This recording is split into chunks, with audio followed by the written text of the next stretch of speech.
I want to give you a chance to respond whatever you want to say about the story that came out about your sister and You Whitney know, Houston. uh, I have tried to refrain from responding to that. First of all, it's totally hogwash. My sister would never, ever have done anything to do any harm to any child, especially within our family.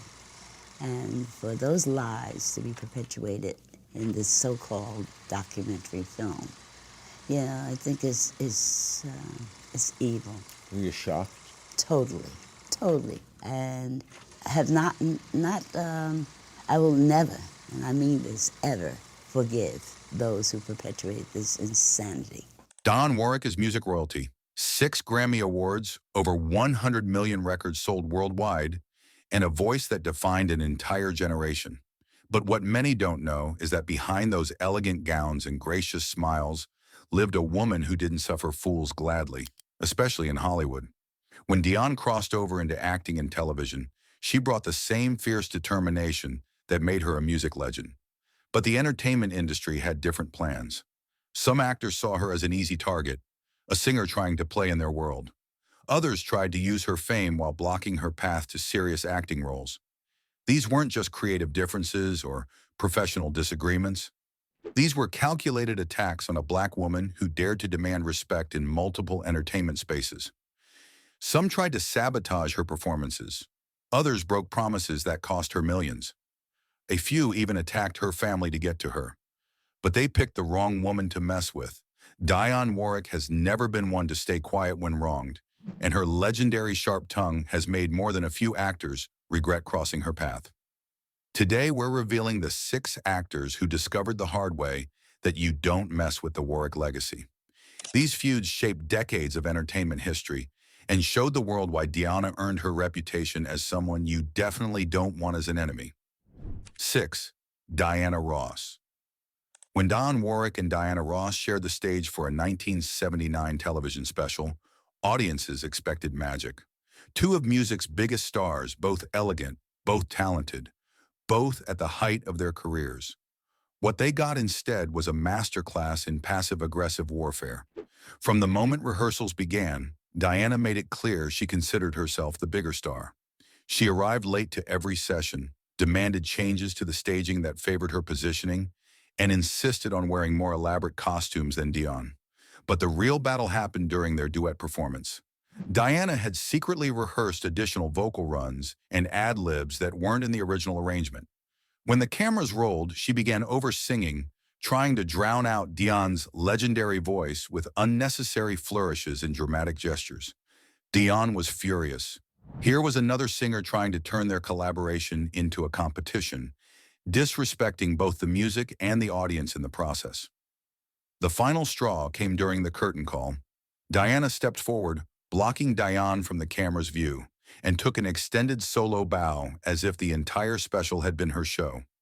After the taping, Dionne confronted Diana directly. "Honey, we're both too good for these childish games," she said. Diana's response was ice cold. "Some of us are just better at commanding attention." Dionne later told friends, "Diana showed me that talent without class is just noise. She tried to make me background music in my own performance." 5. Sidney Poitier. Sidney Poitier was supposed to be Dionne Warwick's champion in Hollywood. As one of the few black actors with real power in the industry, he publicly praised her talent and promised to help her transition into serious dramatic roles. Privately, he was working against her. In the early 1980s, Dionne was being considered for a supporting role in a major drama that could have launched her acting career. Poitier was one of the film's producers and had initially encouraged her to audition, telling her she had the depth and presence for dramatic work. But behind closed doors, Poitier was telling directors and investors that singers couldn't handle serious acting. He worried that casting Dionne would make the film seem less prestigious, more like a celebrity vanity project. Dionne discovered the betrayal through a mutual friend who overheard Poitier at a Hollywood party. "Dionne's a great singer," he was saying, "but she needs to stay in her lane. These music stars think they can just walk into our world and demand respect." The role went to another actress, and Dionne's acting ambitions took a major hit. When she confronted Poitier, he didn't deny it. Instead, he lectured her about paying dues and understanding the craft. His condescending tone made the betrayal even worse. Sidney smiled in my face while stabbing me in the back, Dionne later reflected. He used his position to keep me out of rooms I belonged in, then had the nerve to act like he was protecting the integrity of acting. Robert Redford. Robert Redford seemed like the perfect gentleman when he approached Dionne Warwick about a film project in 1983. He wanted her to play a jazz singer in an ambitious drama about music and social change, promising it would showcase her acting abilities alongside her musical talent. Dionne was thrilled. Here was a respected actor-director offering her the kind of serious role she'd been fighting for. They shook hands on the deal, with Redford assuring her the contracts were just a formality. She turned down 3 other projects to keep her schedule clear. Then Redford disappeared. Weeks passed without contracts. Phone calls went unreturned. When Dionne's agent finally tracked him down, Redford claimed the project was on hold due to financing issues. But industry insiders revealed the truth. Redford had decided a music-focused film was too risky and quietly shelved the entire project. The betrayal cost Dionne more than just disappointment. She'd lost other opportunities and had to scramble to book performances to make up for the expected film income. Her reputation also took a hit when word spread that she'd been dropped from a Redford film.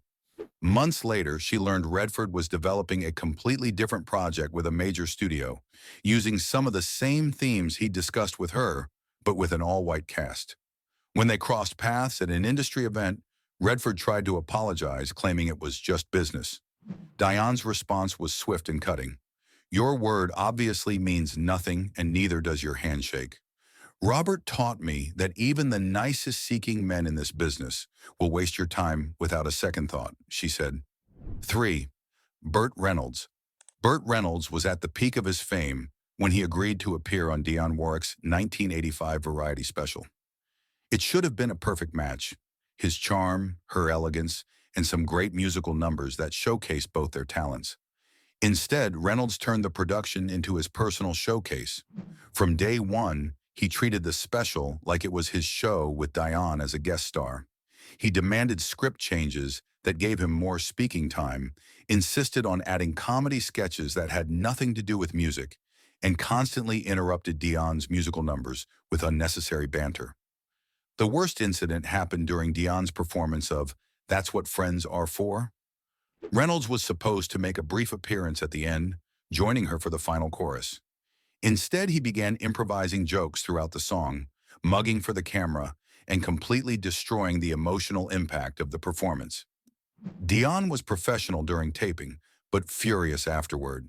This was her special, featuring her music, and Reynolds had turned it into a comedy hour. When she confronted him, Reynolds laughed it off. "Come on, sweetheart. You need some personality to make this thing watchable. Pure singing puts people to sleep." That dismissive attitude infuriated Dionne even more. Reynolds saw her artistry as boring, something that needed his personality to make it entertaining. The final edit heavily featured Reynolds' antics, making Dionne look like a supporting player in her own show. The special received poor reviews, with critics noting the awkward chemistry between the stars. "Burt showed me that some actors think they're doing you a favor just by showing up," Dionne later said. 2. James Earl Jones.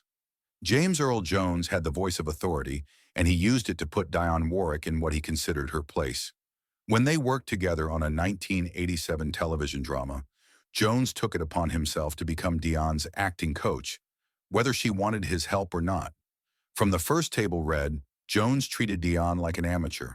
He would interrupt her line readings to offer suggestions, speak over her during discussions with the director, and constantly remind everyone that singers need extra guidance when they're learning to act.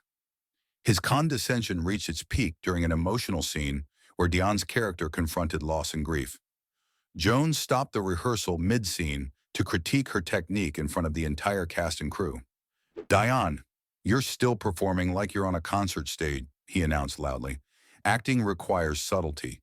You can't just belt out emotions like you're hitting high notes." The room fell silent.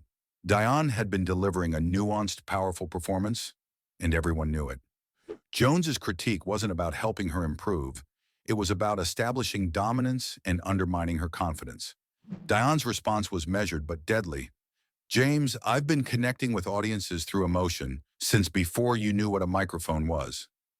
Maybe focus on your own performance instead of managing mine. The tension between them became so thick that the director had to restructure scenes to minimize their interactions.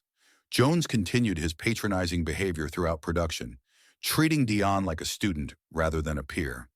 James thought his deep voice gave him the right to silence mine, Dionne reflected.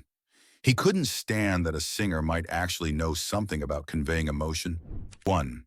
Eddie Murphy. Eddie Murphy's betrayal cut the deepest because it went beyond professional sabotage. It attacked Dionne Warwick's family legacy and personal relationships. In the late 1980s, Murphy was developing a comedy that included a cruel parody of Dionne and her famous Psychic Friends Network commercials. The real betrayal happened when Murphy used his influence to block Dionne's cousin Whitney Houston from certain projects, claiming the Houston family had too much attitude and were difficult to work with. Murphy had been friends with the Houston family for years, attending private parties and benefiting from their connections in the music industry. When his relationship with Whitney became strained over business disagreements, he decided to strike back by targeting the entire family's reputation. Murphy began spreading rumors that Dionne was controlling Whitney's career and living off her success. He suggested that Dionne was manipulating her younger cousin for financial gain. The final straw came when Murphy used his Saturday Night Live connections to create sketch material mocking Dionne's television appearances and her family relationships. The sketches painted her as a has-been singer, desperately clinging to relevance through her famous relatives. When Dionne confronted Murphy at an industry event, his response was callous. Can't take a joke. Maybe you should stick to singing instead of trying to control everyone around you. That comment revealed Murphy's true feelings. He saw the Warwick Houston family success as something to tear down rather than celebrate. Eddie showed me that some people will smile in your face at family gatherings, then destroy your reputation for a laugh, Dionne said. He crossed a line from professional disagreement to personal warfare. These battles shaped Dionne Warwick into the fearless truth-teller we know today. She learned that Hollywood respect isn't given, it's demanded. From Diana Ross's spotlight stealing to Eddie Murphy's family attacks, each betrayal taught her valuable lessons about surviving in an industry that often tries to silence strong voices. These experiences forged her legendary no-nonsense attitude and sharp tongue that we see on social media today. Dionne refused to let jealous actors, broken promises, or condescending mentors dim her shine. She survived every betrayal and emerged stronger, proving that true icons can't be destroyed by petty Hollywood politics. Her legacy remains untouchable.